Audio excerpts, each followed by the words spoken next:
Day 37, giving God the glory for his favor. Genesis 41:16 says, So Joseph answered Pharaoh, saying, It is not in me. God will give Pharaoh an answer of peace. And 1 Corinthians 15:10 says, But by the grace of God I am what I am, and his grace toward me was not in vain, but I labored more abundantly than they all. Yet not I, but the grace of God which was with me. And James 1:17, Every good and every perfect gift is from above and comes down from the Father of lights, with whom there is no variation or shadow of turning. One of the defining moments in Joseph's life came when Pharaoh called him to interpret a dream. Joseph had been in a prison for 2 years after interpreting the dreams of the butler and the baker. Now Pharaoh himself needed an answer, and Joseph was his only hope. Yet when Pharaoh said, I hear you can interpret dreams, Joseph didn't puff out his chest or take credit. He said, It is not in me. God will give Pharaoh an answer of peace. Joseph's response reveals something vital. Favor flows best through a humble heart that gives all the glory to God. If we start thinking it's in us, our talents, our intelligence, our connections, we cut off the very source of favor. Joseph understood that his gift came from God and that God alone deserved the credit.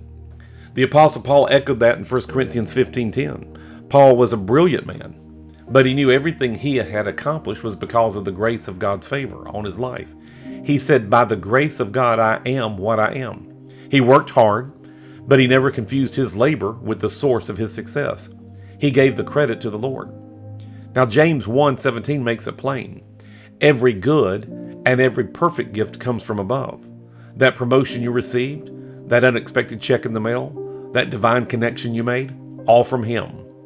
Even your ability to think, create, speak, and work is a gift from God. The moment we stop acknowledging that is the moment we begin to lose the flow of favor. I remember one time our church was working on a major outreach project. Things fell into place so quickly, it was like watching God connect the dots before my eyes. People donated exactly what we needed, doors opened that had been closed for years. Someone asked me, Pastor, how did you make all this happen? My answer was simple. I didn't. God did. It wasn't false humility, it was the truth. If we depended on my efforts alone, it wouldn't have happened that same way. The favor of God brought it all together. When you give God glory, two things happen. Number one, it keeps your heart humble. Pride is a favor blocker. Humility keeps you in position to receive. And number two, it points people to Him. When you openly acknowledge that God is the source, others are reminded of His goodness and drawn to Him. Joseph's humility and God-given wisdom led Pharaoh to make him second in command over all of Egypt. Think about it.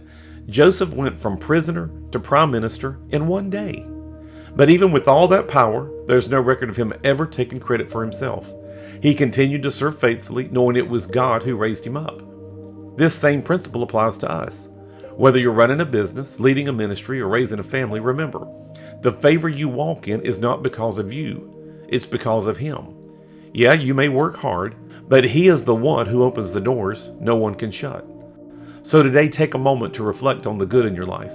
Trace every blessing back to its source. And when someone asks you how you did it, don't hesitate. Point them straight to the giver of every good gift. Make this confession with me. Father, I thank you for every gift, opportunity, and blessing in my life. I know without you, I can do nothing, but through your favor and grace, I can do all things you've called me to do. I choose today to give you all the glory for every success and every breakthrough. May my life point people to you, the true source of every good thing. In Jesus' name,